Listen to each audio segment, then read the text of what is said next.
종려주일로 지키고 있고요. 그래서 예수님께서 우리 죄를 사하시기 위해서 예루살렘에 나귀를 타고 입성한 날, 그래서 사람들이 종려나무 가지를 흔들어서 종려주일이다라고 그렇게 시작합니다. 사실은 오늘부터 고난주간이 시작되는 거예요. 그래서 한 주간 여러분 고난주간으로 잘 지키시기를 바라겠습니다. 금식하라고 하지는 않을게요. 그전에는 꼭 한 끼씩 금식도 하고 그랬는데 좀 미디어도 좀 줄이시고, 그래서 하나님의 십자가를 묵상하면서 한 주간 좀 보내시기를 바라겠습니다. 우리의 죄를 사하기 위해서 고초를 당하시고 십자가에 죽으셨잖아요. 그렇게 그 십자가를 묵상하며 절제하면서 경건하게 좀 보내시는 한 주가 되기를 간절히 바라겠습니다. 그래서 이번 주와 다음 주는 소위 종려주일과 부활주일에 관한 절기 설교입니다. 절기를 우리나라 말로 표현하자면, 쉽게 표현하자면 특별한 날을 기념하는 명절과 같은 거예요. 그래서 절기에는 그 의미가 담겨져 있습니다. 종려주일에는 꼭 지키는 두 가지 의미가 있어요. 이 종려주일을 우리가 지키면서 이 의미를 좀 생각해야 되는데, 안식일을 지키는 의미는 창조주 하나님을 기억하라, 그리고 출애굽한 날을 기억하라 라고 레위기에 말씀을 한 것처럼, 종려주일을 지키는 두 가지 의미는요, 꼭 성경에는 그렇게 명시하고 있지 않지만 예수님이 겸손의 왕, 평화의 왕으로 오신 것을 온 땅에 선포한 날입니다. 이것을 기억하는 거예요. 이것을 기억하는 것입니다. 또 하나는 고난이 없으면 영광도 없다는 것을 기억하는 것입니다. 그래서 십자가의 고난을 모르면 부활의 영광도 모릅니다. 지금도 여전히 주님은 주님의 자녀들에게 십자가의 길을 걸으라고 합니다. 그 길 끝에 영광이 있다고 말씀하십니다.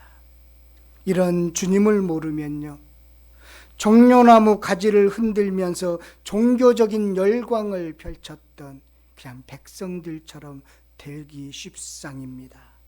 여러분, 마지막 때는 오늘 말씀의 37절 말씀처럼 진리 전쟁입니다. 주권 싸움이에요. 그래서 진리를 알아야 진리로부터 자유롭게 살 수가 있습니다.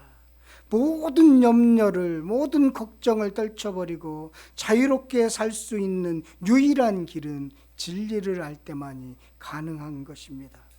그래서 내 인생의 주권을 내가 지지 않고 주님께 맡길 수 있을 때 진정으로 참 자유를 누리는 것입니다. 이것을 기억하면서 고백하는 날이 종려주일인 것이지요.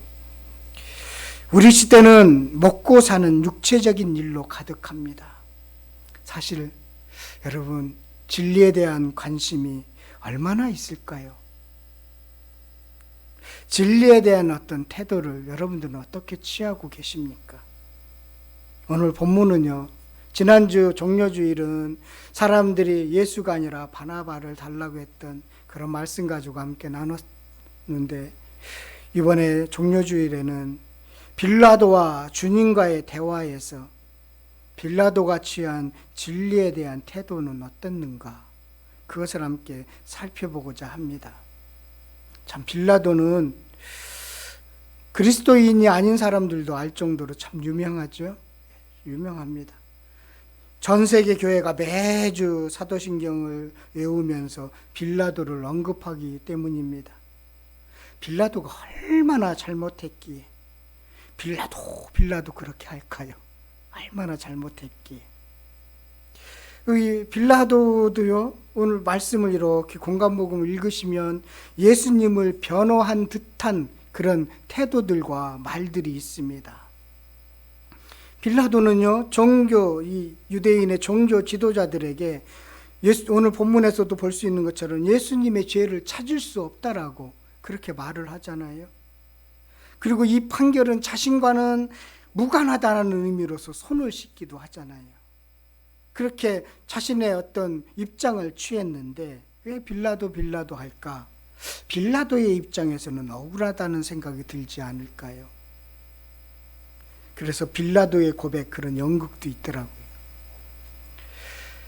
이것을 아셔야 돼요. 당시 이스라엘은 로마의 지배를 받고 있었습니다.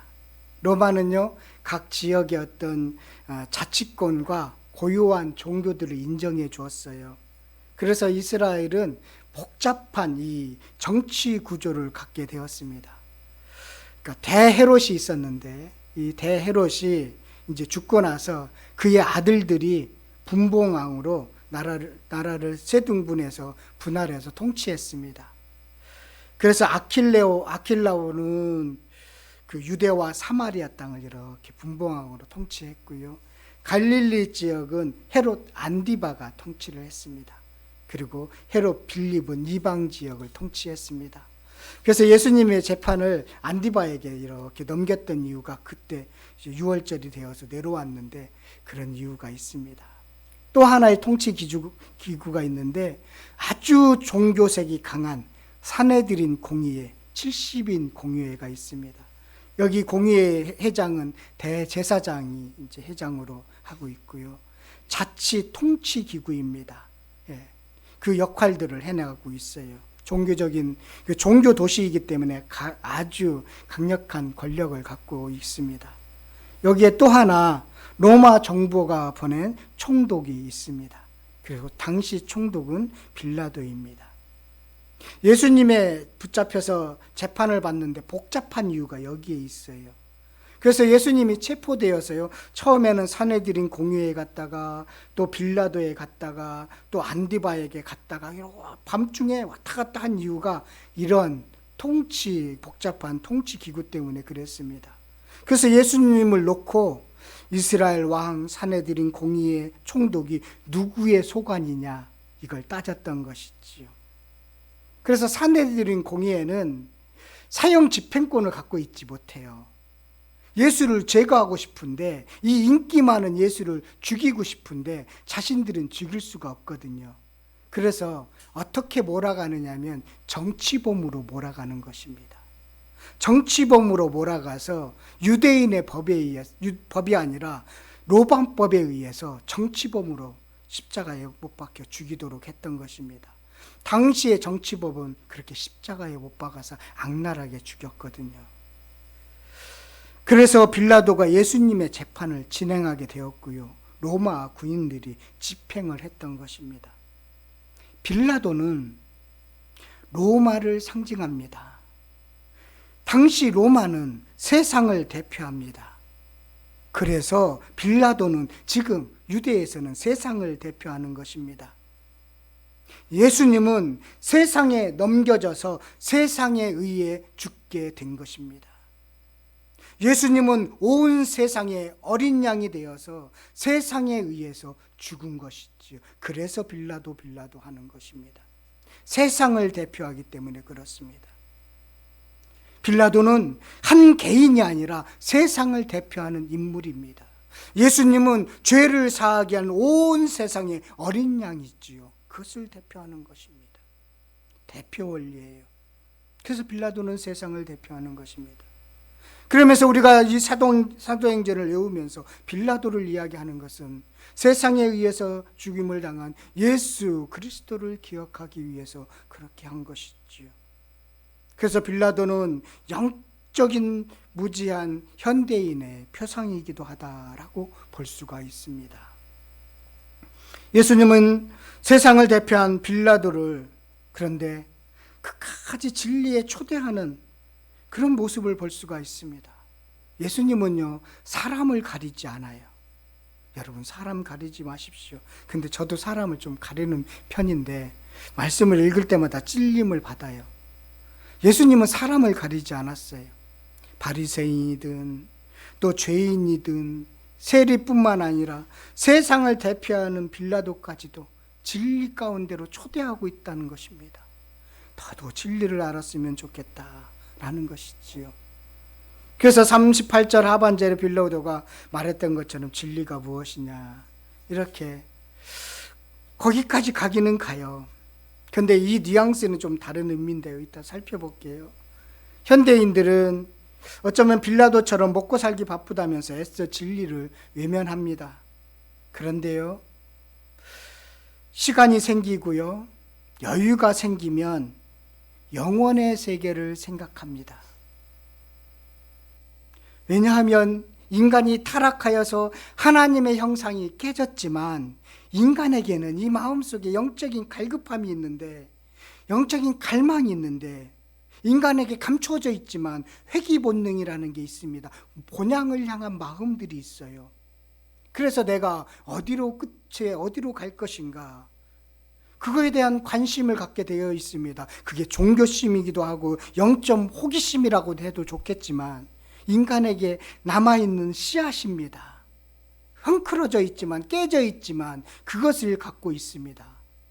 그래서 너무나 바쁠 때는 아무 생각이 없다가 그 바쁨이 좀 끝나고 여유가 생기면 그 영적인 것에 생각하게 되어 있습니다. 그래서 그것을 잊으려고, 그것을 외면하려고 자꾸만 다른 데 마음을 쓰려고 하는 것이죠.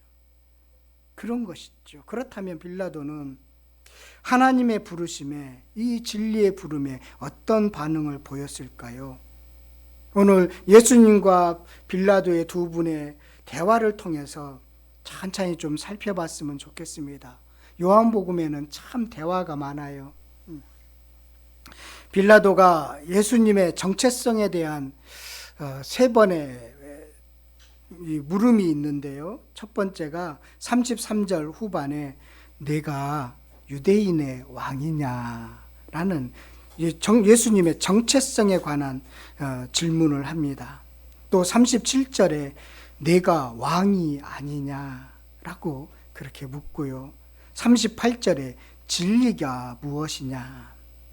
이 세 질문은 예수님이 누구신가, 그 예수님의 정체성에 관한 내용입니다. 예수님은 그 대화를 통해서 빌라도의 영적인 틈새를 막 비집고 들어가는 모습이 보여요. 들어가려고 해요. 예수님은 빌라도를 불쌍히 여기셔서 끝까지 진리 가운데 그를 초대하려고 노력하는 모습을 볼 수가 있습니다. 예수님은 그렇게 끝까지 빌라도를 향해서 말하지만 빌라도는 끝내 외면합니다. 그 빌라도의 첫 번째 질문에 우리 33절 한번 다 같이 읽어보도록 하겠습니다. 시작. 이에 빌라도가 다시 관정에 들어가 예수를 불러 이르되 내가 유대인의 왕이냐, 내가 유대인의 왕이냐.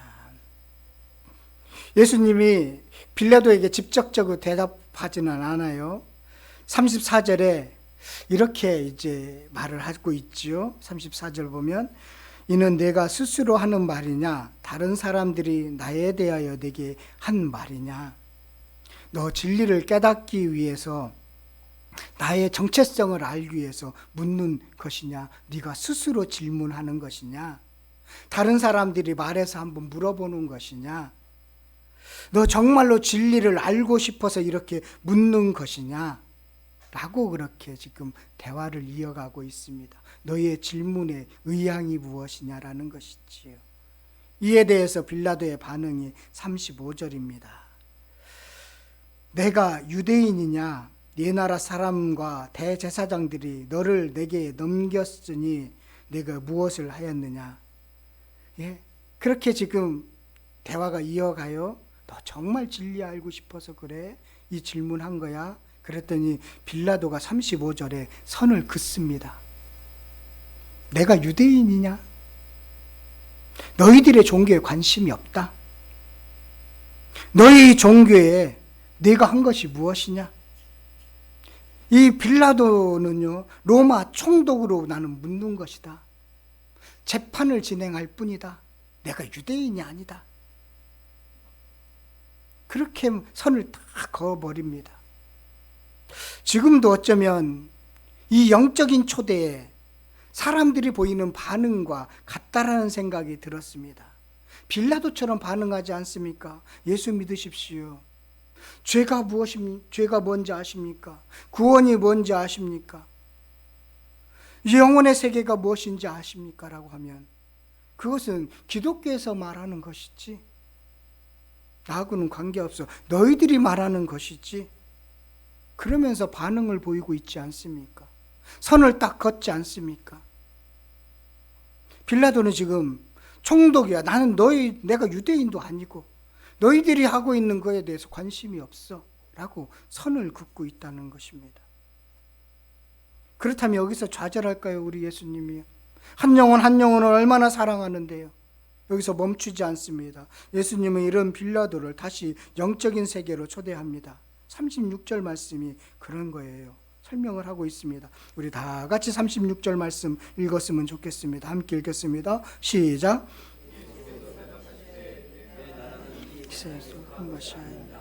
만일 내 나라가 이 세상에 속한 것이었다면 내 종들이 싸워 나로 유대인들에게 넘겨지지 않게 하였으리라. 이제 내 나라는 여기에 속한 것이 아니라 내 나라가 있다는 것입니다. 하나님의 나라가 있지요.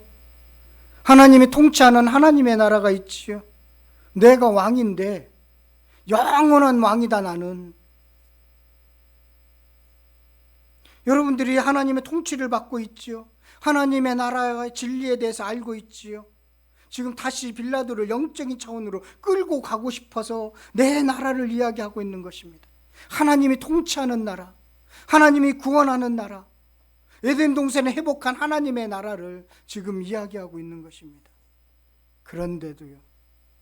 그런데 빌라도는 이 하나님의 나라에 대해서 알아듣지 못합니다. 지금도 마찬가지예요. 여러분, 하나님의 나라를 아무리 선을 걷는 사람에게 설명을 해보세요. 하나님의 나라는 이해가 되지 않는 것입니다. 들리지 않는 거예요. 그런데 내가 예수를 믿게 돼서 그 진리 가운데 나아가면 하나님의 나라가 엄청나다라는 것을 비로소 깨닫게 되는 것이지요. 그렇게 사는 것이 참된 인생이라는 것을 알게 되는 것이지요. 그래서 하나님의 나라를 이야기하는 것입니다. 그러니까 이 알아듣지 못했던 빌라도가 예수님에게 다시 묻습니다. 37절 말씀이 그 말씀이죠. 내가 왕이 아니냐라는 것이죠. 내가 왕이 아니냐. 그랬더니 내가 왕인데 영원과 진리에 관한 왕이다. 내 나라에 왕의 역할이 있다. 다윗 왕국의 재건이 아니라 하나님 나라의 왕권의 회복이다. 나의 나라는 통치 방식이 다르다. 세상의 통치 방식과 다르다. 나의 나라는 숨겨져 있고 대단하지 않게 보이지만 그러나 겨자씨처럼 누룩처럼 그렇게 커지고 확장해 나갈 것이다. 진리에 속한 사람은 내 음성을 듣는다. 이것이 맞다는 것으로 아멘하고 대답할 것이다. 진리에 속한 사람은 내 음성을 듣는다라고 분명하게 말하고 있어요. 곧 진리에 대해서 증언하려 함이로다. 무릇 진리에 속한 자는 내 음성을 듣느니라. 네가 왕이냐? 맞다, 나 왕이다. 그리고 이 왕은 내 왕의 역할은 너희들처럼 무력이나 힘으로 통치하지 않고 우리나라 내 왕은 사랑으로 통치하는 나라다. 진리에 속해 있지 않으면 들리지 않는 말씀입니다. 그러니 진리에 속하라. 믿음에 의지하고 당신을 초대하니 진리에 속하십시오. 진리를 알기를 바랍니다라고 끝까지 예수님은 빌라도를 향해서 지금 진리를 외치고 있는 것입니다. 하나님의 나라에 대해서. 예수님이 이 땅에 오신 것은 하나님의 나라의 주권을 회복이잖아요. 그를 위해서 이 땅에 오셨다는 것을 아주 자세히 설명해 주고 있는 것입니다. 이에 빌라도의 반응이, 세 번째 반응이 바로 37절입니다. 진리가 무엇이냐? 진리가 무엇이냐? 이는요, 진지하게 묻는 것이 아닙니다. 뉘앙스를 살리면 이런 거예요. 좀 번역이 좀 뉘앙스를 살려서 그렇게 번역했으면 좋겠는데, 진리가 밥 먹여주냐 이런 뜻입니다. 진리가 밥 먹여주느냐. 그리고 빌라도는 그 자리를 떠났습니다. 빌라도는 진리에 속한 사람이 아닙니다. 사실은 진리의 길을 닫기 위해서 질문을 했을 뿐입니다. 그럼 빌라도가 생각하는 진리는 무엇일까요? 사람마다 각자 갖고 있는 진리가 있습니다. 빌라도가 생각하는 진리는 따로 있습니다. 빌라도가 생각하는 진리는 정치적인 성공, 세상의 성공, 다시 로마에 돌아가서 자기 영향력을 확대해 가는 것, 그리고 이스라엘을 통치를 잘하는 것, 이거에 대해서 생각하는 진리, 그 진리에 꽉 사로잡혀 있었던 것입니다. 그러다 보니까 자신이 생각하는 진리가 있고 예수님이 말씀하는 진리와는 충돌하는 것이지요. 그래서 예수님이 말하는 진리, 그 영적인 진리에 관심을 미루고 있는 것입니다. 빌라도는 예수님의 무죄함을 알고 있었습니다. 그리고 빌라도의 아내가 꿈을 꾼 이야기를 빌라도에게 해주잖아요. 분명히 빌라도는 그 영적인 세계에 대해서 깊이 알아볼 기회가 있었습니다. 총독으로서 더 깊이 알아볼 수 있었겠죠. 니고데모처럼 바리새인이고 성공한 사람이 예수에 대해서 알고 싶었던 것처럼 그 정도의 지식을 갖고 있고 총독으로 왔다면 알고 싶은 마음이 있었겠지요. 하나님이 그렇게 초청하고 있으면 왜 그럴까라고 진리 가운데 나아갈 수 있겠지요. 그런데 왜 진리가 반명해 주냐라고 이 질문으로 대화가 마칠까요? 그리고 그 자리를 떠났을까요? 빌라도는 세상의 성공에는 진리에 빠져 있기 때문입니다. 빌라도는 진리가 무엇인데 어쩌면 안락과 성공을 위해서 바쁘게 살아가는 현대인들이 말하는 진리가 아닌가 생각이 듭니다. 진리에 안 궁금한 것은 자신들이 생각하는 진리가 따로 있기 때문입니다. 목사님의 세계들도 그런 것 같아요. 진리를 알고 싶어서 진리 가운데 더 가고 싶으면 너무나 궁금한 게 많은데 이 정도면 됐지라는 생각을 갖긴 순간, 아니라는 생각을 갖는 순간 다른 진리를 쫓아가는 것 같다는 생각이 듭니다. 하나님의 부르심에 응한 사람은 늘 영적인 갈망을 갖게 됩니다. 계속 깊은 데로 더 초대하시는 주님의 음성에 따라서 나아가는 것이지요. 안주하지 않습니다. 왜냐하면 그 진리를 알고 싶은 열망이 내 안에 계신 성령님이 충동질하거든요. 일으키거든요. 그래서 진리를 더 알고 싶은 마음이 더 생기게 되어 있습니다. 지금도 예수님은 빌라도를 초청하는 것처럼 모든 사람을 진리 가운데로 초청하고 있습니다. 이 진리를 알 때 어쩌면 우리는 종료주일의 의미를 바르게 기억할 수 있지 않을까 생각이 듭니다. 그래서요, 오늘 말씀 가지고 이렇게 적용했으면 좋겠어요. 진리에 관심을 가져요. 우리 한번 따라해 보세요.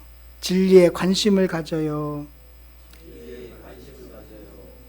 네, 여러분, 제가 이 말씀을 오늘 준비하기 전에 그렇지, 내가 진리를 묵묵히 전하며 진리 가운데 살도록 해야 되겠다라는 결심의 마음이 주중에 들었어요. 그래서 여러분에게도 초청하고 싶었어요. 좀 밋밋하고 특별하게 이루는 것은 없을 수 있어요.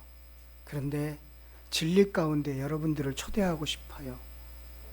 주님과 함께 사는 법을 좀 배웠으면 좋겠어요. 그래서 머물지 마시고요, 더 깊은 곳으로 초대하는 그 음성에 반응하시기를 바라겠습니다. 믿음의 반대어는요, 무관심이에요. 사실은 의심은요, 믿고자 하는 또 다른 믿음입니다. 제가 도마로부터 많이 깨달았는데요, 의심만은 도마. 예수님의 부활을 믿을 수 없다고 의심했던 자기의 손가락을 그 못자국 속에 넣고 옆구리에 넣어보지 않고는 믿지 못하겠다고 했던 그 도마. 저도 그런 게 좀 있었거든요. 예수님이 그래서 도마에게 특별히 찾아오셨죠. 그리고 직접 손가락을 넣어보라고 했죠. 넣지 못했지요.